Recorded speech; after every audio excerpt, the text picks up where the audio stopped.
ओम शांति। 17 फरवरी 2023। बाबा के महावाक्य। मीठे बच्चे, तुम्हें घर बैठे भगवान बाप मिला है तो तुम्हें अपार खुशी में रहना है।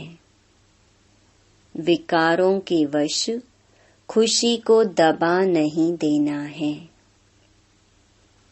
प्रश्न, तुम बच्चों में लकी किसको कहेंगे और अनलकी किसको कहेंगे? उत्तर, लकी वह हैं जो बहुतों को आप समान बनाने की सेवा करते, सबको सुख देते हैं, और अनलकी वह हैं जो सिर्फ सोते और खाते हैं, एक दो को दुख देते रहते हैं। पुरुषार्थ में कमी होने से ही अनलकी बन जाते हैं। दूसरा प्रश्न, जिन बच्चों के तीसरे नेत्र का ऑपरेशन सक्सेसफुल होता है, उनकी निशानी क्या होगी? उत्तर, वह माया के तूफानों में घड़ी घड़ी गिरेंगे नहीं, ठोकर नहीं खाएंगे, उनकी दैवी चलन होगी, धारणा अच्छी होगी। गीत छोड़ भी दे आकाश सिंहासन। ओम शांति। शिव भगवानुवाच, व ऐसे भी कह सकते हैं कि गीता के भगवान शिव भगवानुवाच। गीता का नाम लिया जाता है क्योंकि गीता को ही खंडन किया गया है। सारा मदार इस पर है कि गीता श्री कृष्ण साकार देवता ने नहीं गाई है, अर्थात श्री कृष्ण ने राजयोग नहीं सिखाया है, वा श्री कृष्ण द्वारा आदि सनातन देवी देवता धर्म की स्थापना नहीं हुई है। श्री कृष्ण को निराकार भगवान तो नहीं कह सकते। श्री कृष्ण का चित्र ही अलग है, निराकार का रूप अलग है, वह है परम आत्मा। उनका कोई शरीर नहीं है, पुकारते ही हैं, हे भगवान रूप बदल कर आओ। वह कोई जानवर का रूप तो नहीं धरेगा। मनुष्यों ने तो जानवर का भी रूप दे दिया है। कच्छ मच्छ अवतार, वाराह अवतार, परंतु खुद कहते हैं मैंने यह रूप धरे ही नहीं है, मुझे तो नई सृष्टि रचनी है। श्री कृष्ण को सृष्टि नहीं रचनी है, ब्राह्मण कुल को रचने वाला ब्रह्मा और श्री कृष्ण में तो बहुत फर्क है। ब्रह्मा के मुख से ब्राह्मण रचे गए, श्री कृष्ण के मुख से देवताएं रचे गए। ऐसे तो कहाँ भी नहीं लिखा हुआ है। अभी तुम बच्चे जानते हो, दुनिया में ऐसा कोई नहीं जिसकी बुद्धि में यह हो कि निराकार परमात्मा साकार में आकर आत्माओं को ज्ञान देते हैं। ज्ञान लेने वाली भी आत्मा है तो देने वाली भी आत्मा है। अब आधा कल्प से भिन्न भिन्न रूप से मात पिता गुरु गोसाई आदि सब देहधारी एक दो को कुछ न कुछ मत देते आए हैं। अभी इस समय त्वमेव माताश्च पिता पर समझाया जाता है। यह महिमा एक की ही गाई जाती है। बाप कहते हैं, तुम्हारे जो भी लौकिक माँ बाप बंधु गुरु गोसाई हैं, इन सभी की मत को छोड़ो। मैं ही आकर तुम्हारा बाप, टीचर, गुरु, बंधु आदि बनता हूँ। मेरी मत में सभी की मत समाई हुई है, इसलिए मुझ एक की मत पर चलना अच्छा है। परम पिता परमात्मा जरूर अभी ही मत देंगे ना। यह परम आत्मा तुम आत्माओं को मत देते हैं और वह सभी मनुष्य मत देते हैं। वास्तव में तो वह भी आत्माएं ऑर्गन्स द्वारा मत देती हैं, परंतु मनुष्य नाम रूप में फंसे हुए हैं तो इस राज को नहीं जानते हैं। जैसे कहते हैं बुद्ध पार निर्वाण गया, अब बुद्ध तो शरीर का नाम हो गया। वह शरीर तो कहाँ जाता नहीं, वह कहेंगे फलाना वैकुंठ गया। वह नाम शरीर का लेंगे, ऐसे नहीं कहेंगे कि वह शरीर छोड़ उनकी आत्मा गई। ऐसे कोई जाते ही नहीं। तुम समझते हो आत्मा को ही स्वर्ग में जाना है। आत्मा कोई स्वर्ग से यहाँ नहीं आती, आते सब परम धाम से हैं। यह नॉलेज तुम बच्चों की बुद्धि में है। तुम जानते हो इस सृष्टि पर पहले देवी देवताओं की आत्माएं थीं, जिन्होंने सतयुग में पार्ट बजाया। तुम्हारी बुद्धि में आत्मा और परमात्मा का पूरा परिचय है। भल तुम घड़ी घड़ी भूल जाते हो, देह अभिमान में आ जाते हो। पूरी रीति कोई से मेहनत होती नहीं। माया ऐसी है जो पुरुषार्थ करने नहीं देती। खुद भी सुस्त है तो माया और ही सुस्त बना देती है। विश्व का मालिक खुद बैठ पढ़ाते हैं, जिससे मात पिता, बंधु, सखा, गुरु आदि सभी संबंधों की ताकत आ जाती है। यह महिमा है ही एक निराकार परमात्मा की, परंतु मनुष्य समझते नहीं। लक्ष्मी नारायण आदि सबके आगे जाकर महिमा गाते रहते हैं। तुम जानते हो हम आत्माएं 84 जन्मों का चक्कर लगाकर आई हैं। अब यह अंतिम जन्म है। यह घड़ी घड़ी बुद्धि में याद रहना चाहिए। यह नॉलेज बड़ी खुशी की है। ऐसा बेहद का बाप स्वयं तुम बच्चों के और कोई को मिलता नहीं है। विवेक भी कहता है परम पिता परमात्मा का जो बच्चा बना है, उनकी खुशी का पारावार नहीं होना चाहिए। परंतु लोभ मोह आदि विकार आने से खुशी को दबा देते हैं। इन विकारों ने ही सारी दुनिया की खुशी को दबा दिया है। तुमको तो घर बैठे बाप आकर मिला है, भारत में आए हैं। भारतवासियों का तो भारत घर है ना, परंतु आएंगे तो जरूर एक घर में। ऐसे तो नहीं घर घर में आएंगे, फिर तो सर्वव्यापी हो गया। वह आएंगे तो जरूर आकर पतितों को पावन बनाएंगे।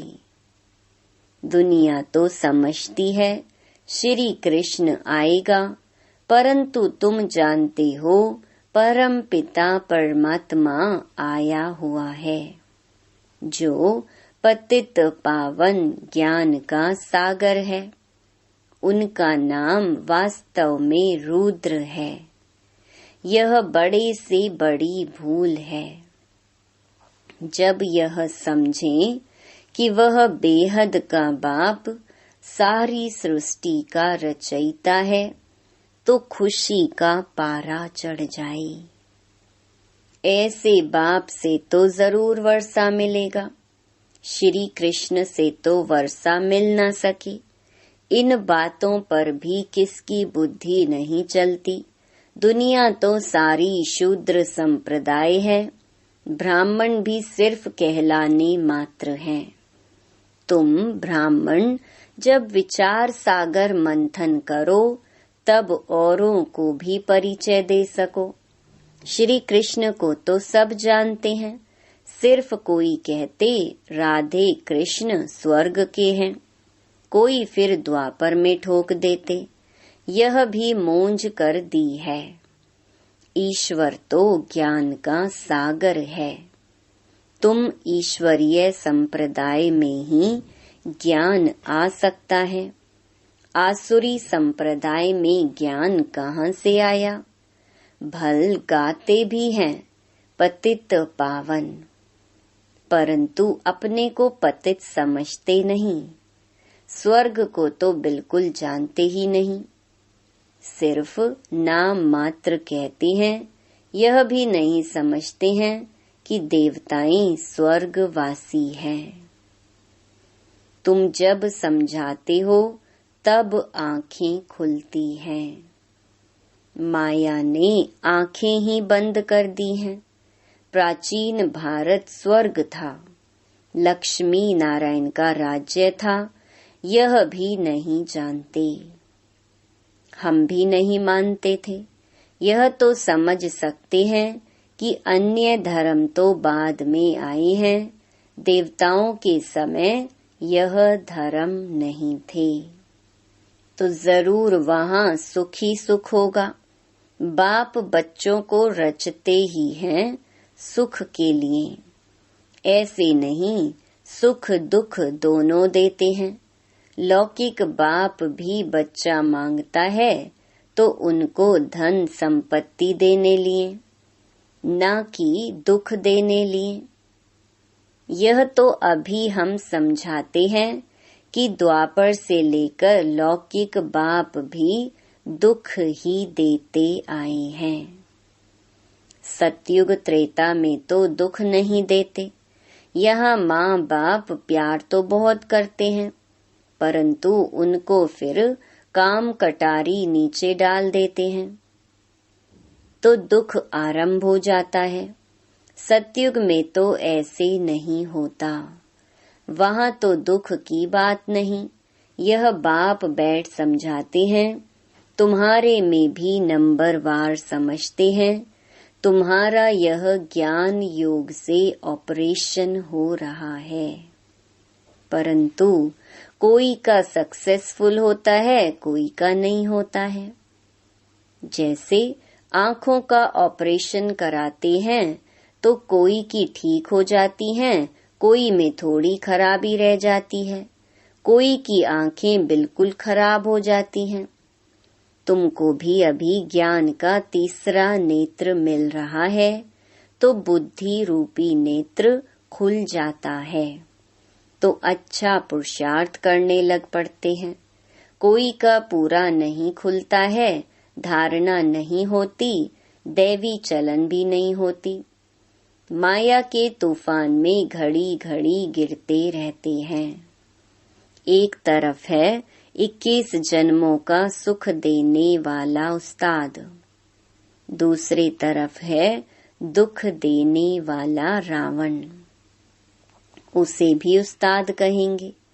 बाप कहते हैं, मैं तो कोई को दुख नहीं देता, मैं तो सुख देने वाला नामी ग्रामी हूँ। सतयुग त्रेता में सब सुखी हैं, सुख देने वाला और है। यह भी किसको पता नहीं है कि रावण राज्य कब आरंभ होता है। आधा कल्प राम राज्य, आधा कल्प रावण राज्य। यह है राम राज्य और रावण राज्य की कहानी। परंतु यह भी कोई की बुद्धि में मुश्किल बैठता है। कोई तो बिल्कुल जर्जरीभूत अवस्था में है तो कुछ भी नहीं समझते। जितना मनुष्य पढ़ते हैं उतना मैनर्स भी आते हैं, दबदबा रहता है। हमारा फिर गुप्त दबदबा है। आंतरिक नारायणी नशा चढ़ा होगा तो वर्णन भी करेंगे, औरों को समझाएंगे। यह पढ़ाई तो राजाओं का राजा बनाने वाली है।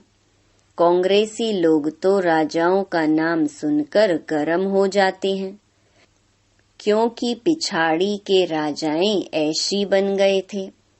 परंतु यह भूल गए हैं कि आदि सनातन देवी देवताएं राजा रानी थे। अभी तुम फिर बाप से शक्ति ले 21 पीढ़ी राज्य भाग्य लो। यह सत्य नारायण की कथा तो मशहूर है, परंतु विद्वान आचार्य भी नहीं जानते। गीता का कितना आडंबर बनाया है। लाखों सुनते हैं परंतु समझते कुछ भी नहीं है। अब इन विचारों को कौन सुजाग करे? यह तुम बच्चों का काम है, परंतु बहुत थोड़े बच्चे हैं जो औरों को सुजाग कर सकते हैं। जो जितना आप समान बनाएंगे उतना पद भी ऊंच पाएंगे। बाप कहते हैं, बीती सो बीती देखो। ड्रामा में ऐसे था। आगे के लिए पुरुषार्थ करो। अपना चार्ट देखो, इतने समय में क्या धारणा की है। कोई 25-30 वर्ष के हैं, कोई 1 मास, कोई 7 रोज के बच्चे हैं, परंतु 15-20 वर्ष वालों से गैलअप कर रहे हैं। वंडर है ना? या तो कहेंगे माया प्रबल है या तो ड्रामा पर रखेंगे, परंतु ड्रामा पर रखने से पुरुषार्थ ठंडा हो जाता है। समझते हैं हमारे भाग्य में नहीं है। तुम सब लकी स्टार्स हो। तुम्हारी भेंट ऊपर के स्टार्स से की जाती है। तुम सृष्टि के सितारे हो, वह तो सिर्फ रोशनी देते हैं। तुम तो मनुष्यों को जगाने की सेवा करते हो, दुखियों को सुखी बनाते हो। मनुष्य इन सितारों को नक्षत्र देवता कहते हैं। सच्चे देवता तो तुम बनते हो। उन सितारों को देवता कहते हैं क्योंकि वह ऊपर रहते हैं, परंतु देवताएं कोई ऊपर नहीं रहते। रहते तो इसी सृष्टि पर हैं, परंतु मनुष्यों से ऊंच जरूर हैं। सबको सुख देते हैं। जो 1-2 को दुख देते हैं उनको थोड़े ही लकी स्टार कहेंगे। लकी और अनलकी इस समय है। जो आप समान बनाते हैं उन्हें लकी कहेंगे। जो सिर्फ सोते और खाते हैं उनको अनलकी कहेंगे। स्कूल में भी ऐसे होते हैं। यह भी पढ़ाई है। बुद्धि से काम लेना पड़ता है। राधे कृष्ण को 16 कला लकी कहेंगे। राम सीता 2 कला कम हो गए। सबसे नंबर 1 लकी लक्ष्मी नारायण हैं। वह भी इस पढ़ाई से ऐसे बने हैं। पुरुषार्थ में कमी करने से अनलकी बन पड़ते हैं। तुमको तो बाप खुद पढ़ाते हैं। तुम स्टूडेंट ही गोप गोपियां हो। वास्तव में यह अक्षर सतयुग से निकला है। वहाँ प्रिंस प्रिंसेस खेल पाल करते हैं तो प्रिय नाम गोप गोपियां रखा है। श्री कृष्ण के साथ दिखाते हैं, बड़े हो जाते हैं तो गोप गोपियां नहीं कहा जाता है। होंगे तो सभी प्रिंस ना। कोई दास दासियां व बाहर के गांवड़े के लोगों से तो नहीं खेलेंगे। महल में बाहर वाले तो आ ना सके। श्री कृष्ण बाहर जमुना आदि पर नहीं जाते हैं, अपने महल में ही अंदर खेलते हैं। भागवत में तो कई फालतू बातें बैठ लिखी हैं, मटकी फोड़ी आदि, है कुछ भी नहीं। वहां तो बड़े कायदे हैं। तो बाप कितना समझाते हैं, कहते हैं श्रीमत पर चलो। इस समय तुमको सुख ही सुख मिलता है, उनकी कितनी महिमा है। सबके दुख कैंसल कराए, सभी को सुख देते हैं। कहते हैं माँ में कम याद करो। यह बाप आकर ना पढ़ाते तो हम क्या पढ़ सकते। नहीं, यह मोस्ट लवली बाप है। सबसे अच्छी मत देते हैं, मन मना भव। मुझे याद करो, स्वर्ग को याद करो, चक्र को याद करो। इसमें सारा ज्ञान आ जाता है। वह तो सिर्फ विष्णु को स्वदर्शन चक्र दिखाते हैं, परंतु अर्थ का पता नहीं। हम अभी जानते हैं कि शंख है ज्ञान का, जो निराकार बाप देते हैं। विष्णु थोड़े ही देते हैं और देते हैं मनुष्यों को, जो फिर देवता अथवा विष्णु बनते हैं। कितना मीठा ज्ञान है, तो कितना खुशी से बाप को याद करना चाहिए। अच्छा, मीठे मीठे सिकिलधे ब्राह्मण कुलभूषण स्वदर्शन चक्रधारी बच्चों को याद प्यार। परंतु बच्चे स्वदर्शन चक्र चलाते बहुत थोड़ा हैं, कोई तो बिल्कुल नहीं फिराते। बाप तो रोज कहते हैं स्वदर्शन चक्रधारी बच्चे। यह भी आशीर्वाद मिलती है। अच्छा, मीठे मीठे रूहानी बच्चों को रूहानी बाप की नमस्ते। धारणा के लिए मुख्य सार। पहला, एक बाप की मत में बाप, टीचर, गुरु, बंधु आदि की सब मतें समाई हुई हैं। इसलिए उनकी मत पर ही चलना है, मनुष्य मत पर नहीं। दूसरा, बीती को बीती कर पुरुषार्थ में गैलप करना है, ड्रामा कहकर ठंडा नहीं होना है। आप समान बनाने की सेवा करनी है। वरदान, शांति की शक्ति द्वारा सर्व को आकर्षित करने वाले मास्टर शांति देवा भव। जैसे वाणी द्वारा सेवा करने का तरीका आ गया है, ऐसे अब शांति का तीर चलाओ। इस शांति की शक्ति द्वारा रेत में भी हरियाली कर सकते हो। कितना भी कड़ा पहाड़ हो, उसमें भी पानी निकाल सकते हो। इस शांति की महान शक्ति को संकल्प, बोल और कर्म में प्रैक्टिकल लाओ तो मास्टर शांति देवा बन जाएंगे। फिर शांति की किरणें विश्व की सर्व आत्माओं को शांति के अनुभूति की तरफ आकर्षित करेंगी और आप शांति के चुंबक बन जाएंगे। स्लोगन, आत्म अभिमानी स्थिति का व्रत धारण कर लो तो वृत्तियां परिवर्तन हो जाएंगी। ओम शांति।